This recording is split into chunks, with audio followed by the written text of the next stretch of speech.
Lettre encyclique de notre très saint Père le pape Léon XIII sur le Saint-Esprit. Divinum illud munus. À tous nos vénérables frères, les patriarches, primats, archevêques et évêques du monde catholique, en grâce et communion avec le siège apostolique. Vénérables frères, salut et bénédiction apostolique. La mission divine que Jésus-Christ a reçue du Père et qu'il a si bien remplie auprès du genre humain a pour fin dernière la béatitude des hommes au sein de la gloire éternelle et pour fin prochaine dans cette vie la possession et la conservation de la grâce dont la vie du ciel doit être le dernier épanouissement. Aussi le Rédempteur ne cesse-t-il d'inviter avec bienveillance les hommes de toute nation et de toute langue à se réunir dans le sein de l'Église. « Venez tous à moi, je suis la vie, c'est moi le bon pasteur. » Toutefois, il n'a pas voulu, pour des motifs insondables, achever lui-même cette mission sur toute la terre. Mais il a confié au Saint-Esprit le soin de couronner l'œuvre qu'il avait reçue du Père. Elles sont douces à rappeler les paroles que le Christ, sur le point de quitter ce monde, prononçait au milieu de ses disciples.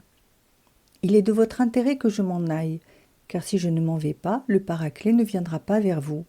Si, au contraire, je m'en vais, je vous l'enverrai. » Par cette affirmation, le Christ donnait la meilleure raison possible de son départ et de son retour vers son Père. Les avantages certains que ses disciples devaient retirer de la descente de l'Esprit Saint.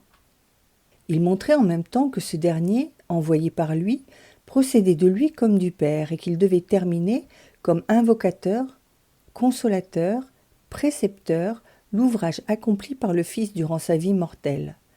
C'est en effet à la vertu multiple de cet esprit qui, lors de la création, orna les cieux et remplit la sphère du monde, que l'achèvement de l'œuvre rédemptrice était providentiellement réservé.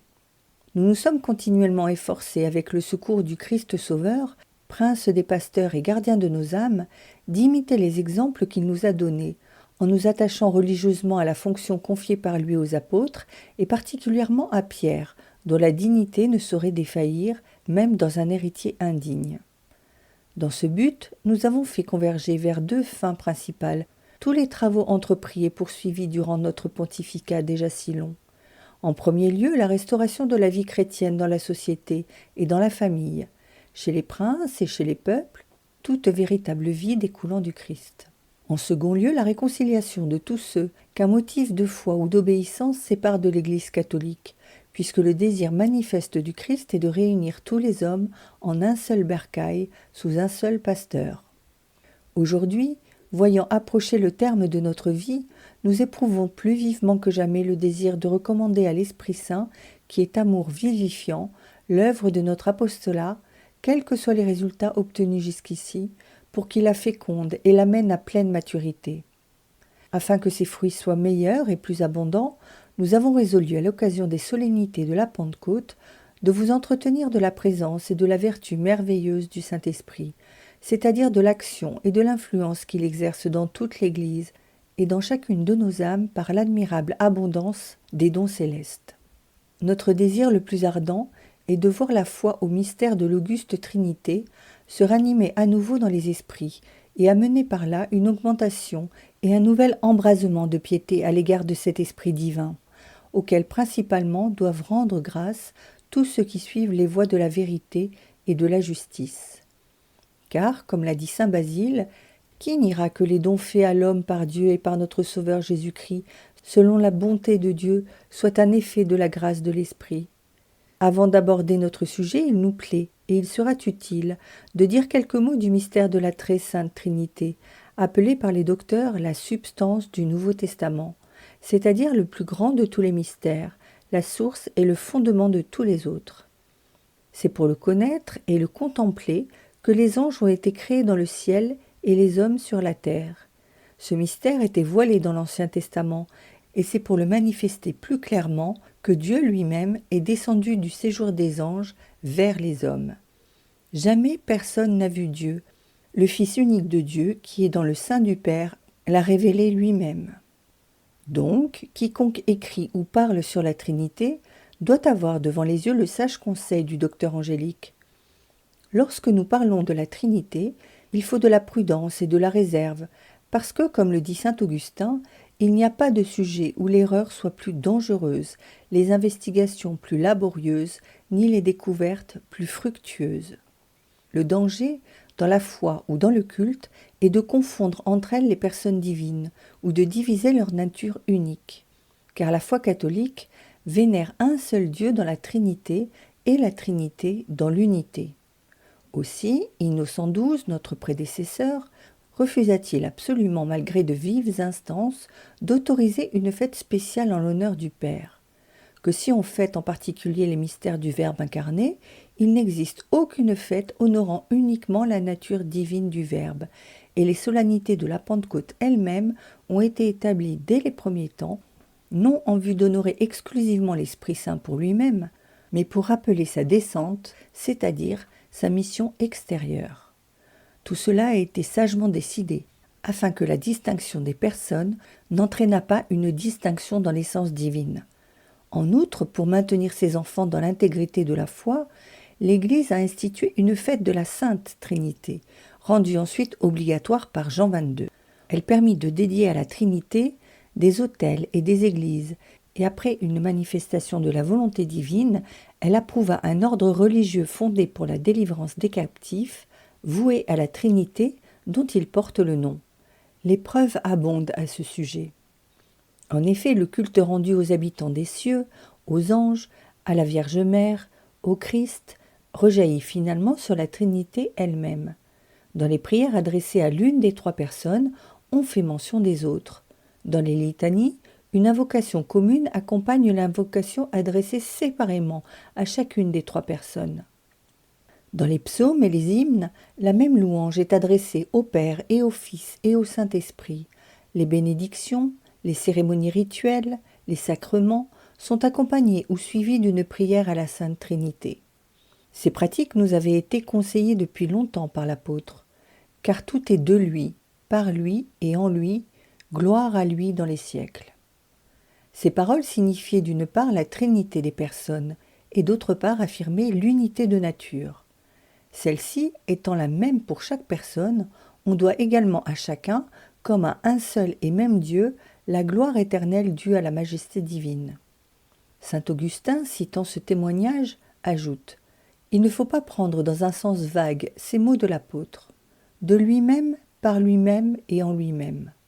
Il dit de lui-même à cause du Père, par lui-même à cause du Fils et en lui-même à cause du Saint-Esprit. » C'est avec beaucoup d'à-propos qu'on attribue habituellement au Père les œuvres divines où éclate la puissance, au Fils celles où brille la sagesse, au Saint-Esprit celles où domine l'amour.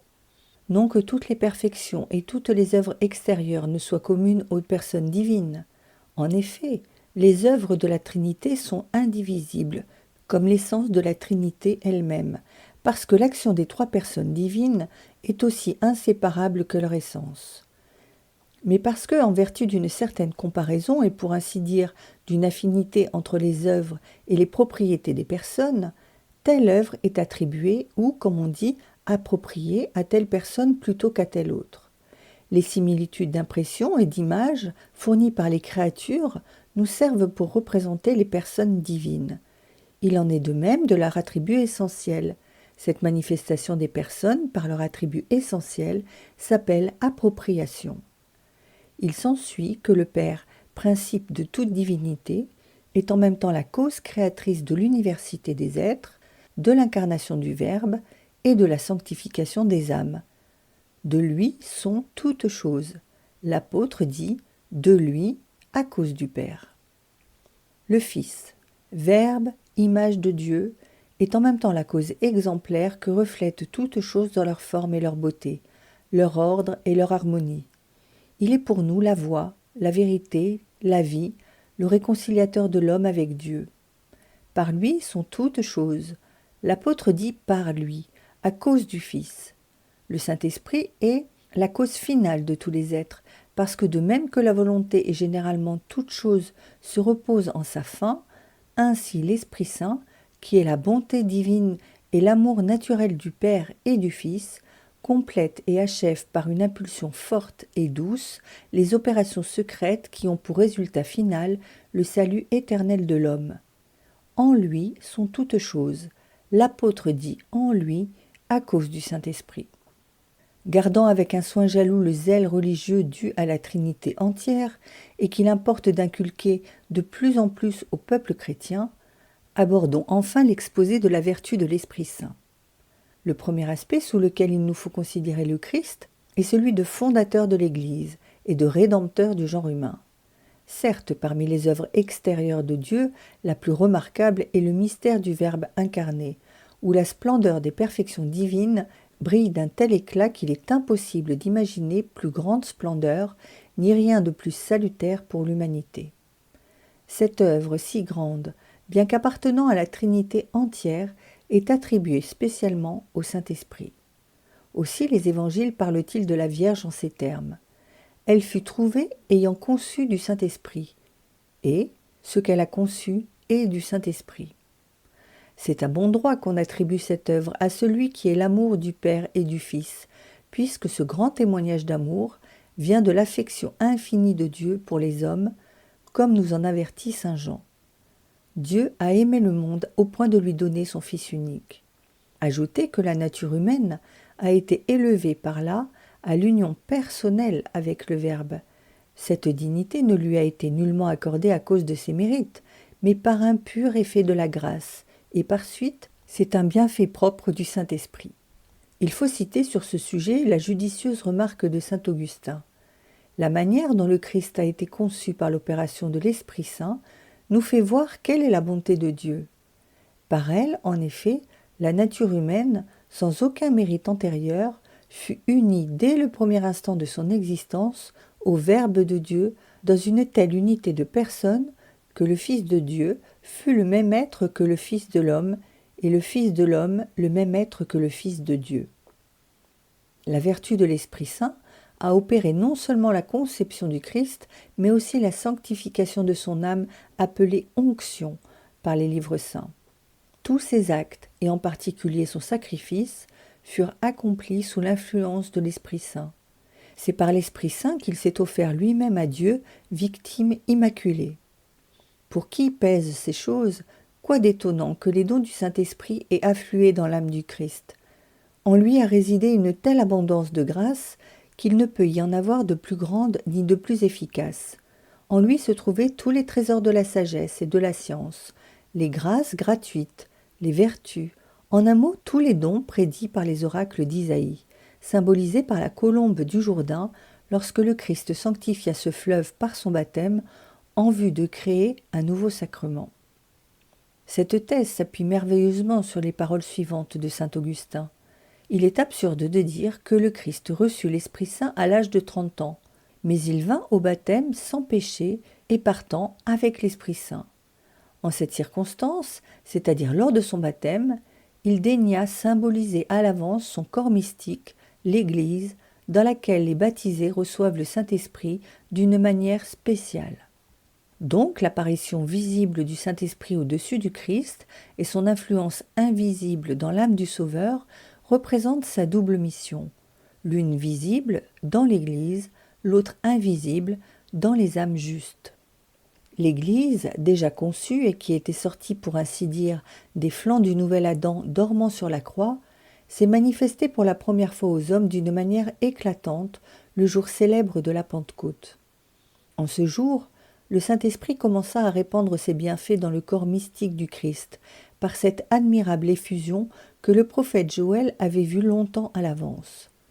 Car le Paraclet siège au-dessus des apôtres afin de placer sur leur tête, sous forme de langue de feu, de nouvelles couronnes spirituelles.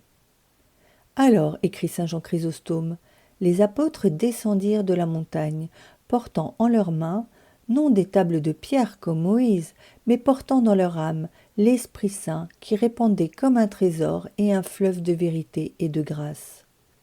Ainsi se réalisait la dernière promesse du Christ à ses apôtres, relative à l'envoi de l'Esprit Saint qui devait compléter par ses inspirations et sceller pour ainsi dire son enseignement.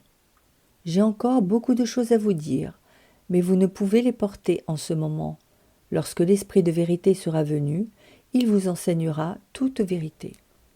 Celui qui, procédant à la foi du Père, vérité éternelle, et du Fils, vérité substantielle, et lui-même esprit de vérité, et tire de l'un et de l'autre l'essence et en même temps toute vérité.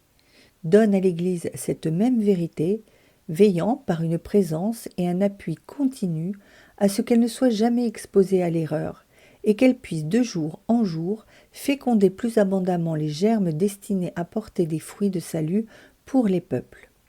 Et comme l'Église, moyen de salut pour les peuples, doit poursuivre sa tâche jusqu'à la fin des temps, l'Esprit Saint lui donne, pour l'accroître et la conserver, une vie et une force éternelles.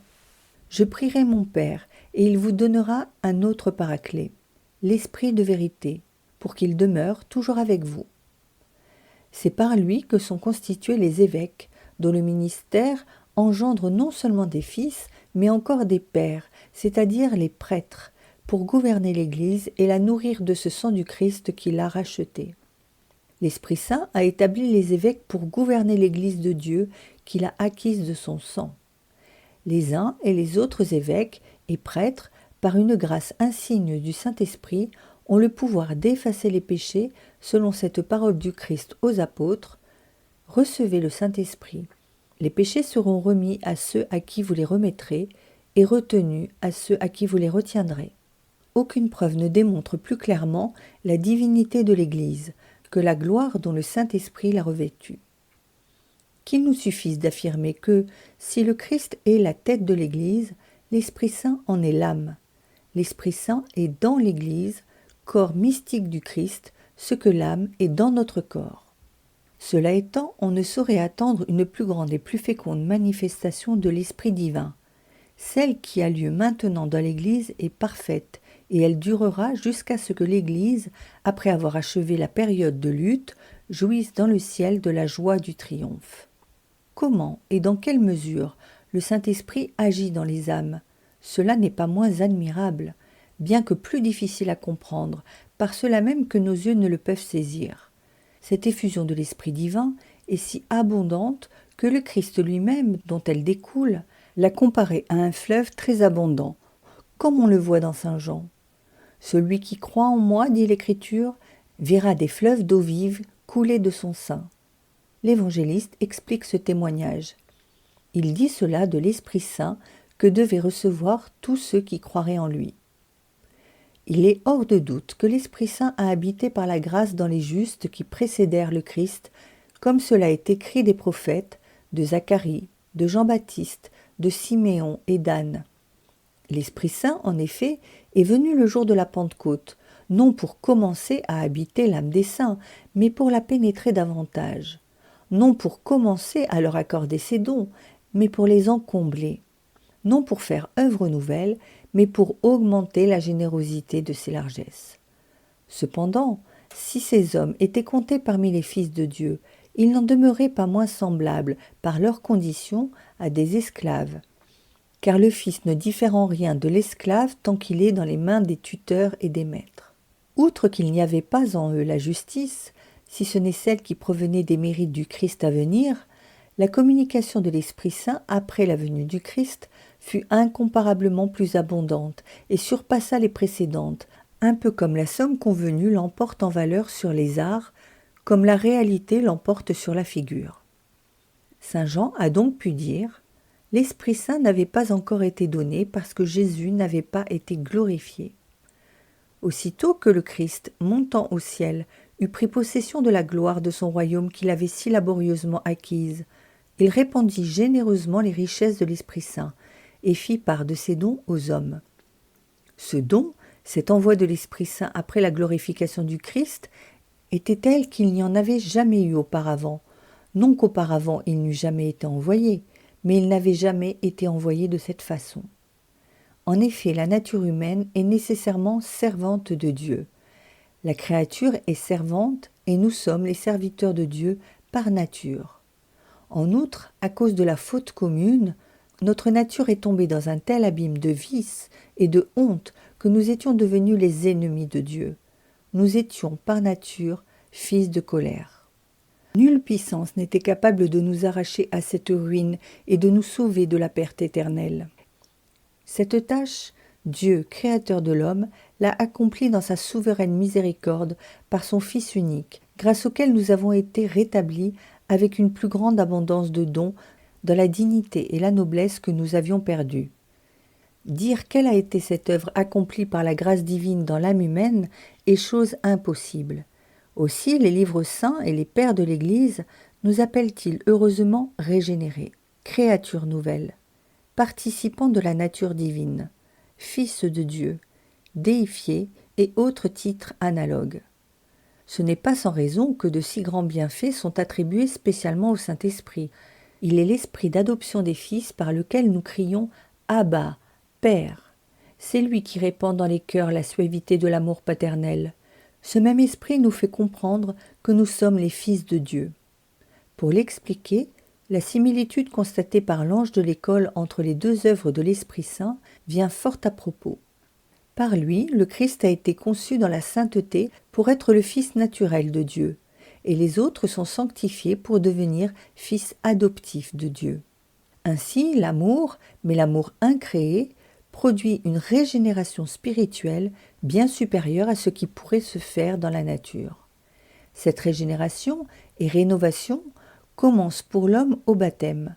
En ce sacrement, l'âme se dépouille de l'esprit impur et pénétrée pour la première fois de l'Esprit Saint qui la rend semblable à lui.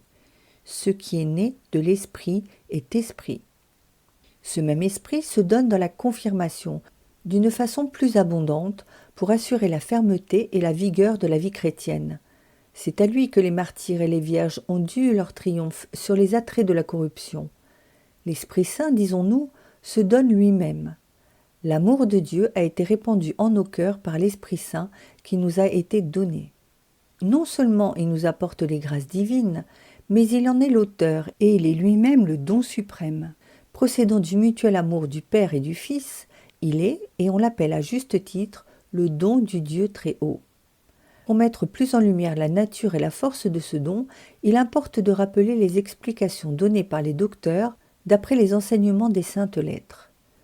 Dieu est présent en toutes choses par sa puissance, en tant que tout lui est soumis, par sa présence, en tant que tout est à découvert devant ses yeux, par son essence, en tant qu'il est pour tous les êtres la cause de leur existence.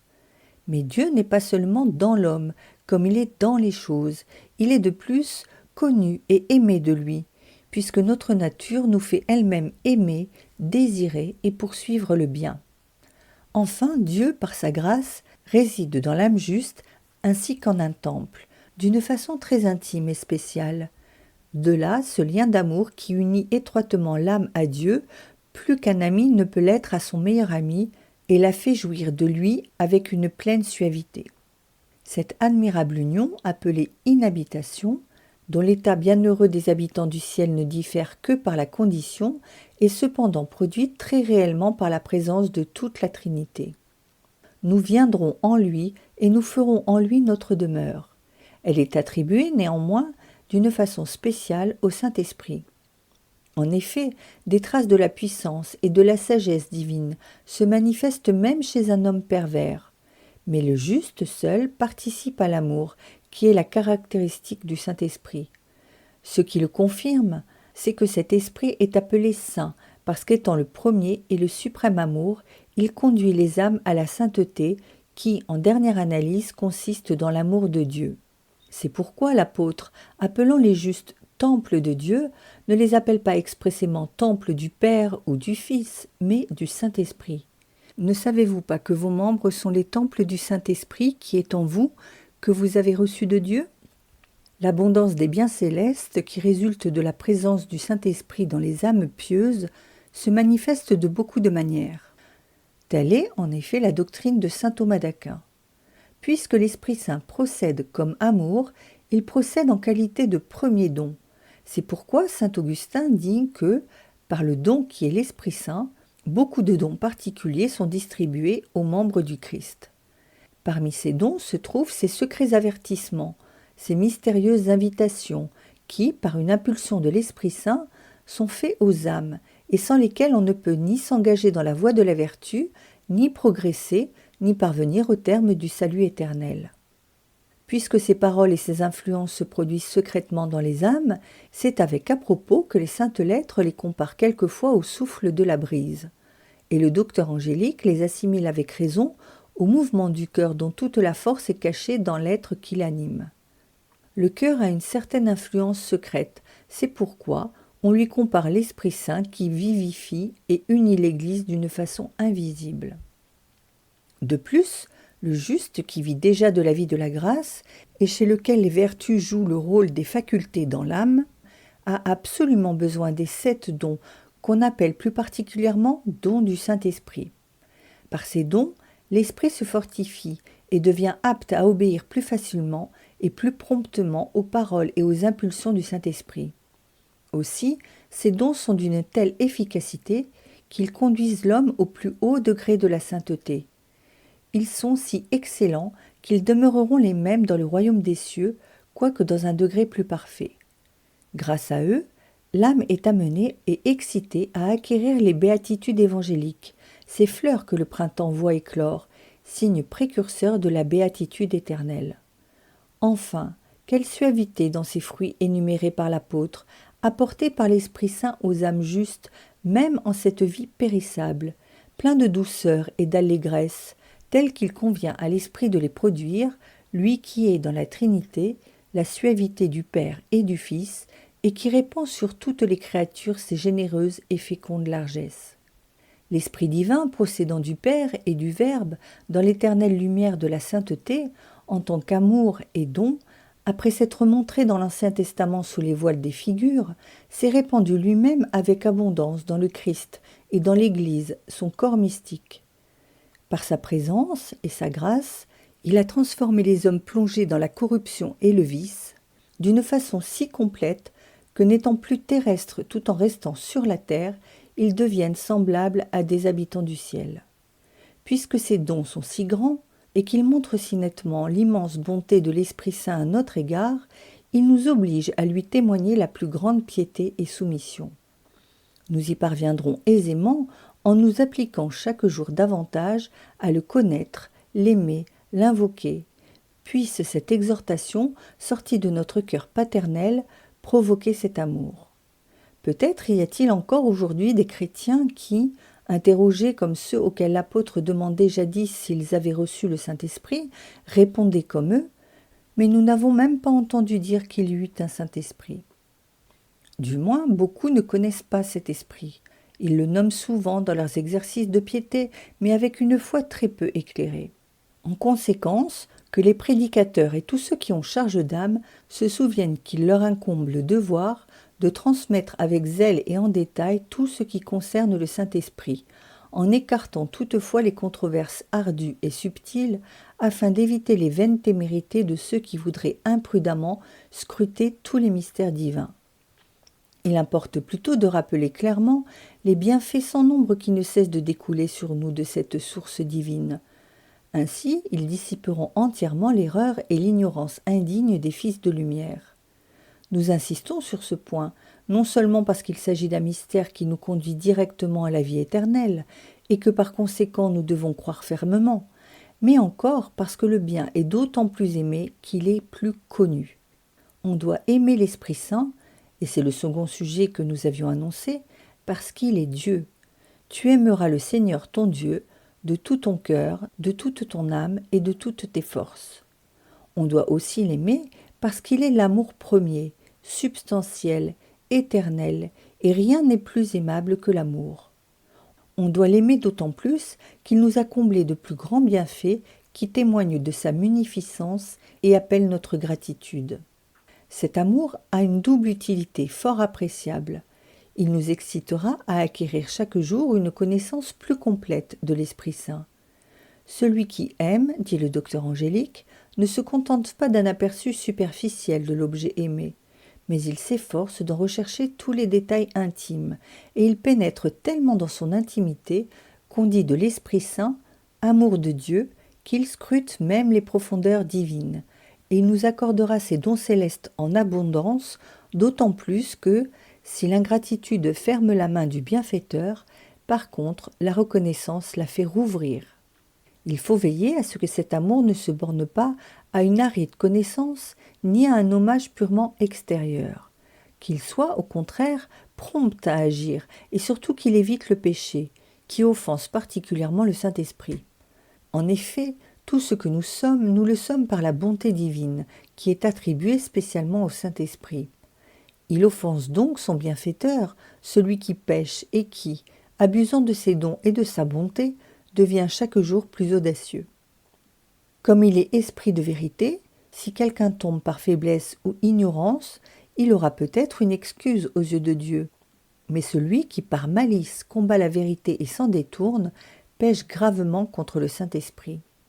Cette faute s'est tellement multipliée de nos jours qu'il semble que nous soyons arrivés à cette époque perverse prédite par saint Paul, où les hommes, aveuglés par un juste jugement de Dieu, regarderont comme vrai ce qui est faux et croiront au prince de ce monde, qui est menteur et père du mensonge, comme s'il était le docteur de la vérité.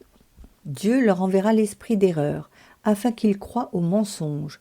Dans les derniers temps, certains abandonneront la foi, s'attachant à l'esprit d'erreur et aux doctrines diaboliques.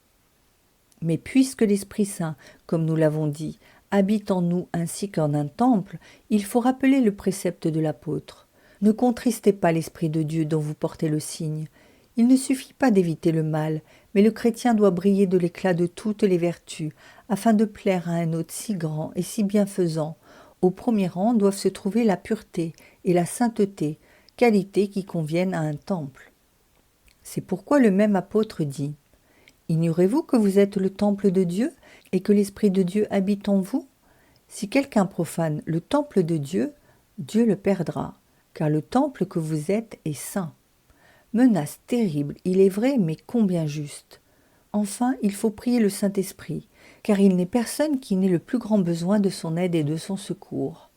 Comme nous sommes tous dépourvus de sagesse et de force, accablés par les épreuves, portés au mal, nous devons tous chercher un refuge auprès de celui qui est la source éternelle de la lumière, de la force, de la consolation, de la sainteté.